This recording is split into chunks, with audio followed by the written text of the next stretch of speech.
My political affiliation can probably be easily described as sitting back and laughing as the Democrats lose because they're hypocrites, liars, and deceivers who are trying to trick poor people into supporting them so they can enact laws they don't actually care about and might not actually work because it just empowers them and gives them keys to the castle, and I better slow down. But we have this story from the Daily Caller. It's actually just a comment from an MSNBC reporter, and it's spot on. MSNBC reporter says Trump campaign is laughing at Democrats raking in cash. That's a fact.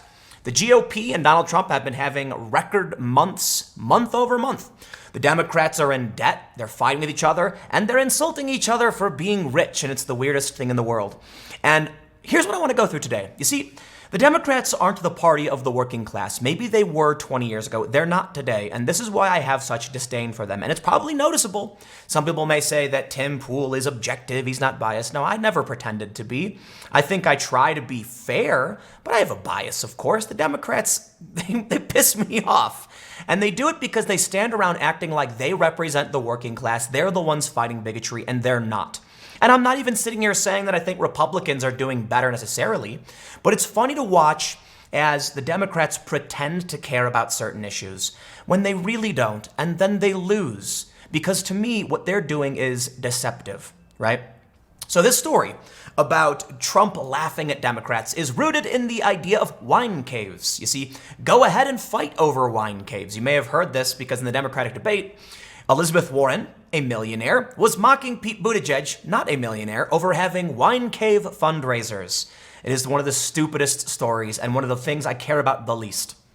But it can be summed up in a quote. All of this can be summed up in a quote from Mr. Mike Rowe. Rad dude. He said, Democratic debate was millionaires arguing over who hates millionaires the most.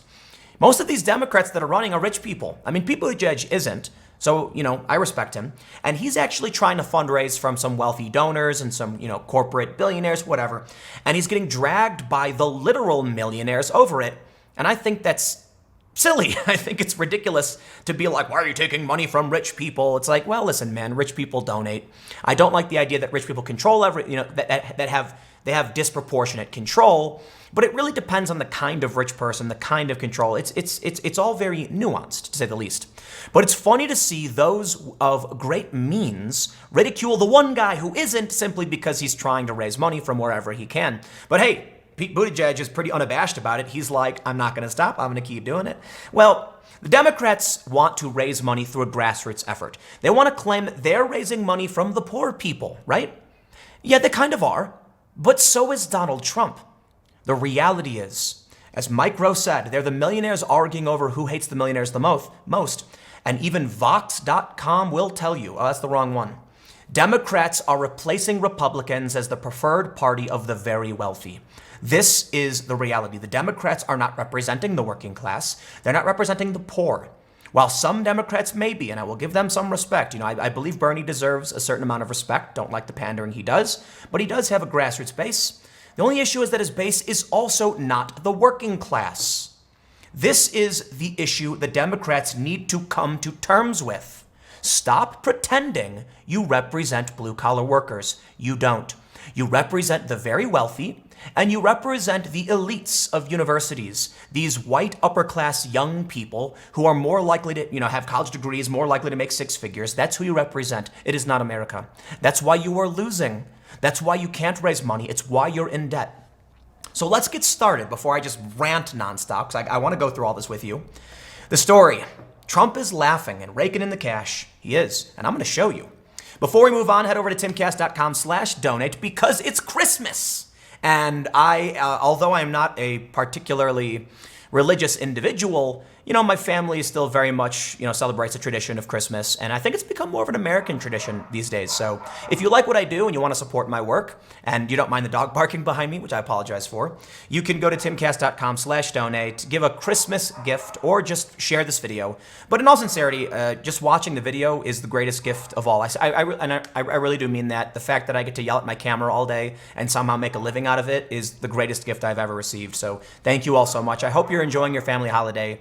I hope that you've come upon this video simply because you've got some downtime as the pheasant is in the oven or your Chinese food is on the way, whatever it is you may be celebrating. But seriously, thanks for watching and hanging out. Let's talk about how somehow Trump is the politician of the working class, and the Democrats aren't anymore. The Daily Caller reports MSNBC's Shannon Pettypiece said Tuesday that President Donald Trump and his supporters were laughing and raking in cash while Democrats argued amongst themselves. Well, that's true. I mean, it's common sense. We're in the primary season. The Democrats, of course, are arguing amongst themselves. But the issue isn't so much about how the Democrats are arguing among themselves. It's about how they're rich people pretending like they're not. Donald Trump is also unabashed in being very wealthy. He celebrates that he's wealthy. He uses that to push his argument that he knows how to do what he's doing. Meanwhile, the Democrats are like self-loathing rich people. Well, let's read on. Pettypiece was responding to questions from MSNBC host Stephanie Rowe about the recent infighting among Democrats over the influence of big money in politics and references to fundraisers held by billionaires in wine caves. John Lederman, NBC News political correspondent, was first to weigh in on the topic, and he noted that Americans viewed the argument among Democrats as petty. Yes, thank you, they do, saying, President Trump is going to take money from rich people and poor people and anyone in between, and that's why you hear Pete arguing he should not be tying one hand behind his back as Democrats trying to defeat the president. Rule then turned to Pettypiece asking, is the Trump campaign laughing at this fight between Democrats over wine caves when the president is in the throes of impeachment and he's being impeached for soliciting a foreign government? Oh, it's so pathetic. I'm sorry. It is just such a pathetic thing to say. I can't anymore. You know what? When the impeachment inquiry was announced, the Trump campaign raised $5 million, Pettypiece replied. The biggest funds were on these days when impeachment has been in the headlines. Thank you, Pettypiece, for pointing out that, they were like, is Trump, is he celebrating as he's being impeached? Yes, he is. Please stop. Trump is literally celebrating. They don't read the news. They don't pay attention. Trump has been celebrating nonstop as he's raked in more support, more grassroots donors, more small donors. That's what impeachment is doing. His approval rating is up. We know this. It keeps happening. And they're acting like they're winning. Well, Trump is upset over being impeached. Is he really? Is he? Is he upset that he raised $10 million in a day? I don't think he is. I think he's laughing about it. I think he's weaponizing it. And I think it's rallying his base. And I think you look petty. But thank you, Pettypiece, for pointing it out.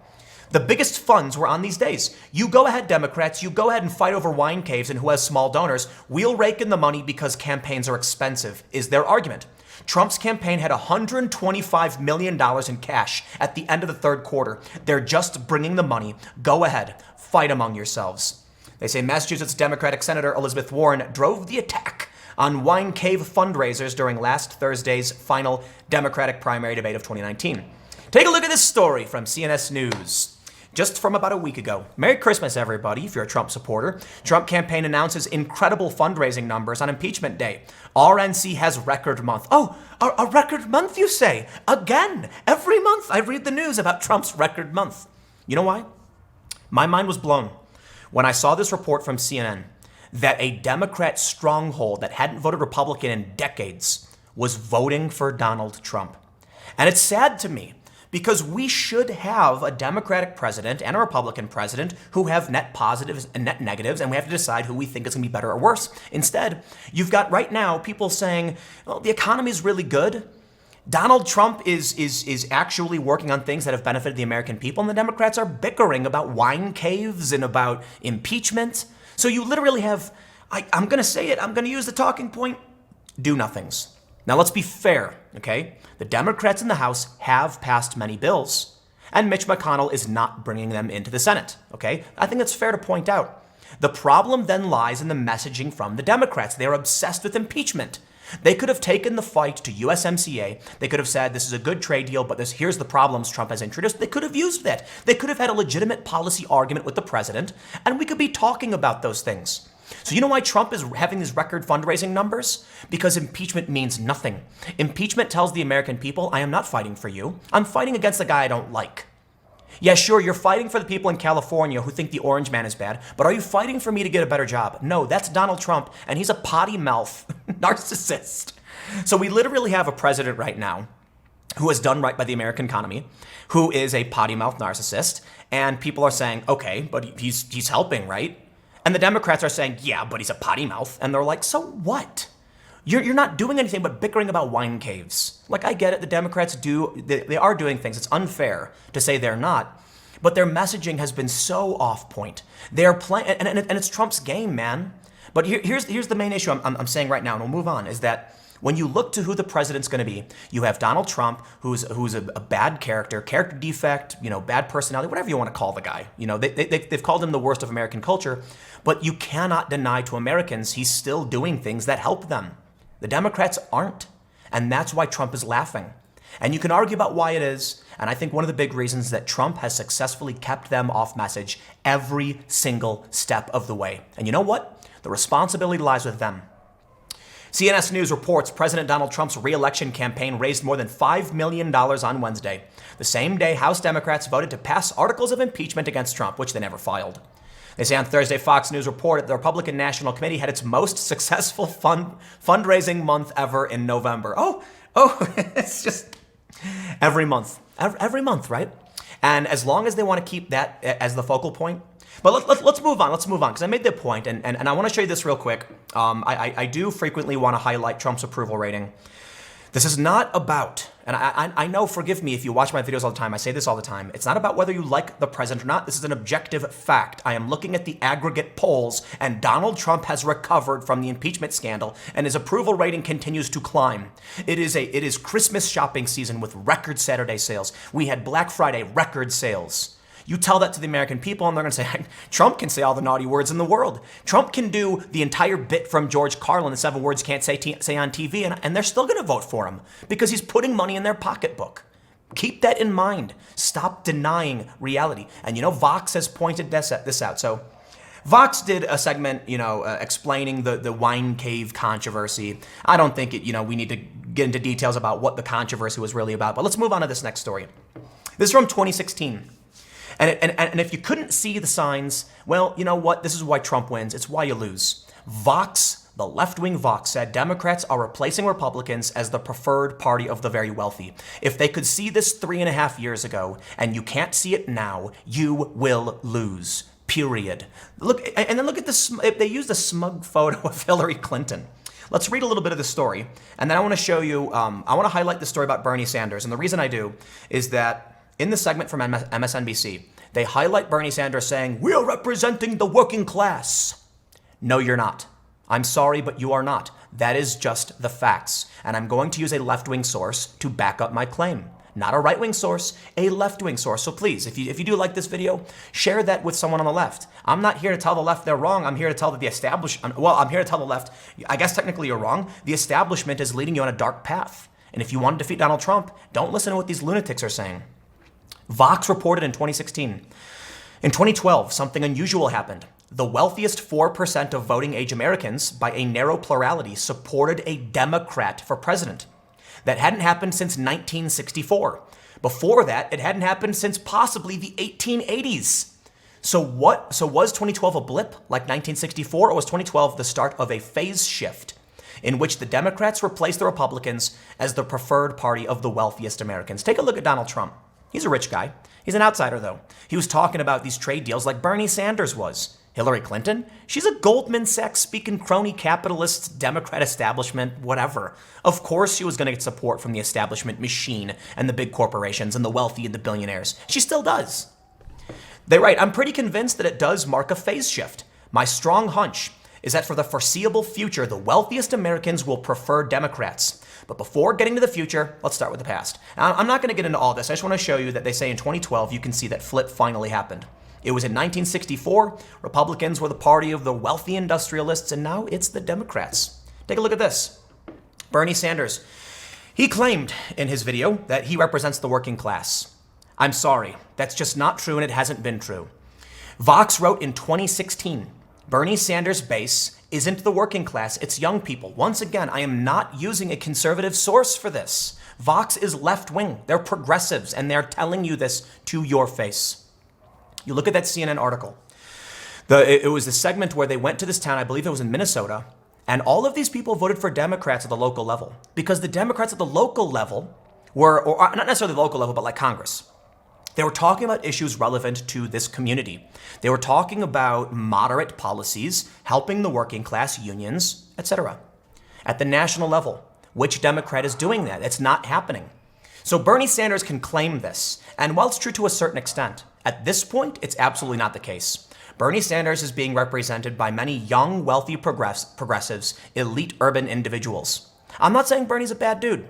I've got criticisms of him over his pandering. I think he's done things that are respectable, like when he said, we're going to raise your taxes. Don't lie about it. On the debate stage, he straight up said it. Bravo, good sir. Be honest about it. But the reality is, when it comes to the grassroots, and when it comes to the working class, the fact is, it's Donald Trump. Take a look at this from Open Secrets. Democratic Party falls further behind GOP in October fundraising. So we can set aside arguments about grassroots, about billionaires. The fact remains, the Democrats are in debt, they're failing to raise money, and who, in the end, is raising money from larger groups of small donors? It is Donald Trump. And I've got a ton of shade to throw at the Democrats. I absolutely do. Check this out. This is from last month, what they say. The DNC raised $9 million in October, but burned almost as much cash to get there. The committee entered October with $8.86 million in the bank and exited the month with just $8.7 million on hand and $7 million in debt.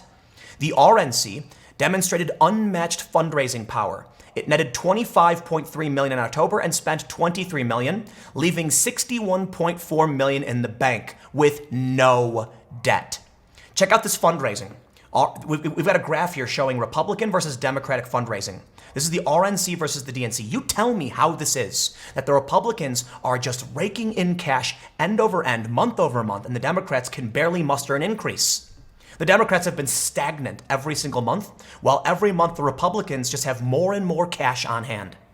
It's because small donors and working class people don't believe the Democrats when they say these things. They're millionaires arguing with millionaires. Oh, but I got a story for you. I wanted to throw this one in there. Take a look at this from the left-wing Intercept. I love it when I can tell these stories using left-wing sources. You know why? Because I'd like to see the progressives deny the facts right now.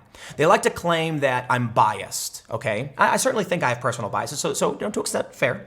They say that I'm, people on the far left will accuse me of lying, pushing right-wing talking points. Oh, it's a right-wing talking point that Bernie doesn't represent the working class? No, that's a left-wing talking point. It's a right-wing talking point that the Democrats are representing the wealthy? No, that's a left-wing talking point. And how about when the Intercept says Mike Bloomberg exploited prison labor to make 2020 presidential campaign phone calls? Okay, Bloomberg, you want to get on your high horse and act like you're better than Donald Trump? By all means, I'm willing to listen because I'm predisposed to not liking the man, and everybody knows it. But I'll tell you what, I don't deny reality. And the reality is, you are not better. None of these people are better. They want to act like Donald Trump is better or worse. No, let's be real. I don't like any of them. Literally none of them. You know what? Okay, figuratively, there are two people I really, really do like. Tulsi Gabbard and Andrew Yang. Andrew Yang has done some things I didn't like. He was insulting the president, getting really petty. I was very, very upset with that. That is not the game we should be playing. That's one of the reasons I don't like Trump. Tulsi Gabbard has some policies that I disagree with, but ultimately I think they're good people and they're principled. And I'll also give a shout out to Rand Paul and Dan Crenshaw, who I also disagree with on some policy issues, but I do respect them tremendously. Mike Bloomberg is one of these ultra wealthy people dumping tens of millions of dollars into the campaign because the orange man is bad. And where is that money going? Well, I don't know if the money's going to the inmates who are making phone calls on his behalf. Could you imagine getting a phone call from someone telling you should vote for Bloomberg? Who is this? I'm a prison inmate in Oklahoma. New Jersey and Oklahoma prison inmates were making phone calls on behalf of the Bloomberg campaign. Now, to be fair, he said he didn't realize that was happening. Well, the buck stops with you, dude. So you want to talk, they talk big. These Democratic candidates, they talk big about representing the working class, fighting for, felon rights and things like this, fighting racism. They don't do it. So let me tell you, there was a chart put together by a researcher, and he had three categories: the left, the right, and people exclusively critical of the left. And I was in that one category, and I said, that's not fair, because I'm not exclusively critical of the left, I just tend to be. Because the reality is, never been a Republican, not a Republican, and I hate the Democrats. I don't hate all of them. I don't hate everything they've ever done. I generally have a disdain for them because I feel like they're pretending to fight for my community and my people, but they're not really doing it. They're hurting us. That's what it feels like. I've never expected anything from Republicans. I didn't grow up in a Republican area. I grew up in Chicago. It's not a Republican place, so it didn't matter to me what Republicans were doing. It mattered to me that the Democrats were constantly saying, here's what we'll do for you, and then putting a knife in our back. And I've experienced it firsthand with the city, when the Democrats came out and promised us stuff, when we worked hard, and they came with nothing but a knife in our backs. That's what I see all the time from this. Exploiting prison labor, pretending to fight for the environment but putting out weird socialist bills. They're exploiting what I believed in, and I don't like that.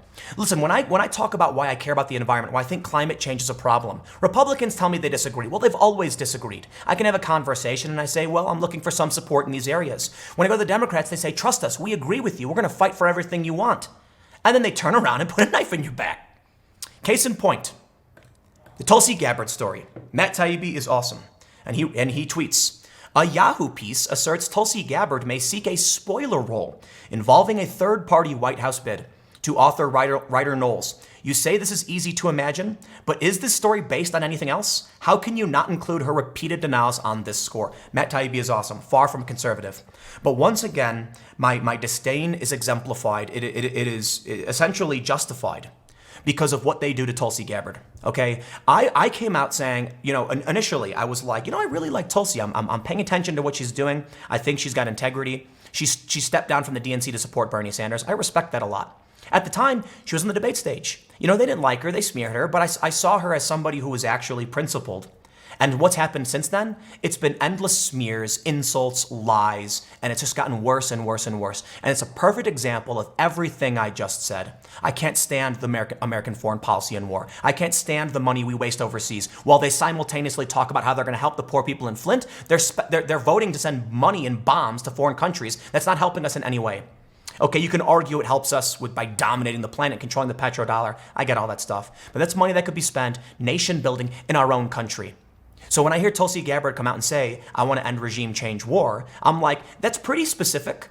But if you're talking about withdrawing our troops and spending that money on the people in our country who are suffering, who are supposed to care for, our brothers and sisters, how about when you talk about those huddled masses coming in as refugees through Ellis Island or whatever, what the Democrats on the left like to say? You also talk about the war machine. Now, shout out to all the progressives who do, and there are many. There are people like, Matt Taibbi. I don't want to say he's a progressive, but you've got people like Kyle Kalinske who would absolutely call that out. Much respect. We can disagree politically, but if you want to talk about helping the needy, the first thing we should do is stop blowing up the needy in foreign countries because we're involved in proxy wars where another foreign country is going to dump trillions or billions of dollars in our economy. And how about we just send some of that money to Flint and fix those pipes for once? Instead, what do we get? We get the Democrats on stage complaining about wine caves. How many people in Congress are talking about what Tulsi is talking about? That's not happening. It's just not. She's very critical of the president. And you know what? I agree with her. Donald Trump launched missiles in Syria. I don't like any of that. But what happens when you get a Democrat who brings up a legitimate point about foreign policy, who says, here's what we want to do? They throw her under the bus. She checked all their boxes. First, she's a woman of color. She's a major in the National Guard. She's currently serving in the armed forces as a major. She is a woman of color. She's running for president. And what do? They treat her like garbage. When they do that to her, I feel that. That's how I feel. I feel like there is no party for me. So look, Tulsi is not a Republican. She's very critical of Trump, and she's very critical of Republicans. And I agree. Yet they're going to call her a Republican. They're going to call me a Republican. Where do I go? This is what I can't stand about any of them. Any of them. This is where I am. You know what I mean? So there's a weird space. I don't know for those of you watching, I have a general idea because we did a poll once of people's political leanings. But they want to pretend that anybody who disagrees with their establishment crony BS and anyone who challenges their lies, they're going to say, you must be a Republican. I'm certainly not. No, my preferred person for president is a woman of color, very progressive, very diverse. But they don't care about that. They just pretend to. They literally just pretend to. They'll talk about war when it benefits them, but in the end, it doesn't matter. They will write smear after smear after smear about someone like Tulsi. And I'll tell you what, I think if it came down to it, you'd find Tulsi Gabbard and I probably disagree on a lot of policy issues because I'm more of a moderate. She's fairly progressive. But the big issue to me is putting your money where your mouth is. And if we want to talk about actually solving problems, you see all these Democrats go up on stage and talk about things they don't really care about. And where is the conversation about war, foreign policy, and the money being spent overseas building a country in which Americans do not live? Americans are footing the bill for roads being built, for water being built, for plumbing in a country none of us live in. Now look, I get it. Foreign aid, helping other countries, sure, but war, drone strikes, bombings, intervening for building pipelines? You know what, man? You've lost me. I think you're lying. I do. And that's why Bernie lost me, because he's playing their game, he's pandering, and I'm not about that. Tulsi, you know, in a sense, it's kind of like falling on your sword, and it seems stupid to me. I feel kind of stupid sometimes when I realize Tulsi has been attacked by the machine and beaten over the head by these people because she refuses to back down. And it means it's going to be impossible to win. But that's what I'm looking for.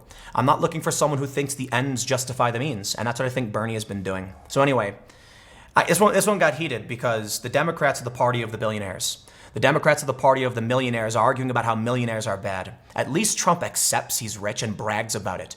Trump, you know what I mean?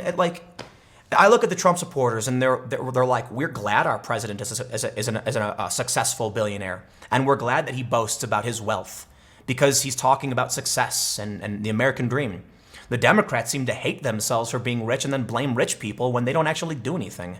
So you know what? It's not about me liking Republicans. It's about me being sick and tired of what they do to the candidates I actually care about. I liked Bernie in 2016. I saw what the machine did. And then he decided to say, you know what, if you can't beat him, join him. No way, dude. I'm not playing that game. Tulsi said, if you can't beat him, I'm out. And I was like, yeah.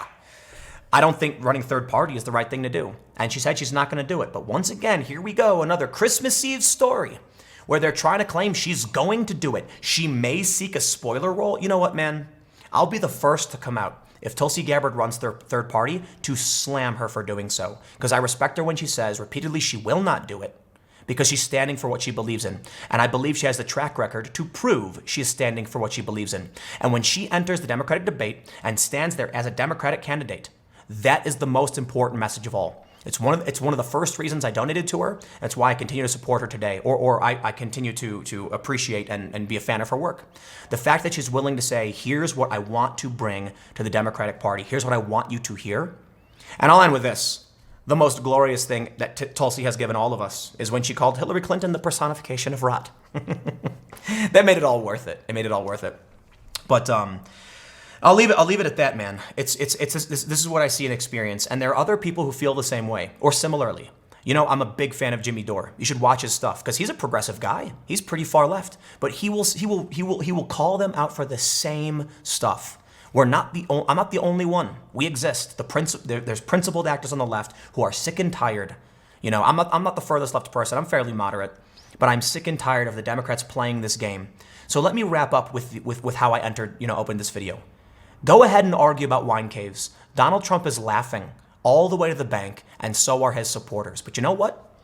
This is why I said in 2016 I laughed. Because they want to treat us like garbage. They want to act like we're stupid. They want to promise us, they dangle the keys in one hand while smacking us on the head with the other. And so I laugh when you lose. Because that's what you get. It's what you get when you insult the intelligence and you play these games. I'm going to wrap it up. Long video, but Merry Christmas, everybody. I believe I will have more. I may have more segments coming up on my second channel, youtube.com/TimCastNews at 6 p.m. If you watched today, thank you for listening to my emotional rant about the billionaire Democrats. I'll see you all in the next segment.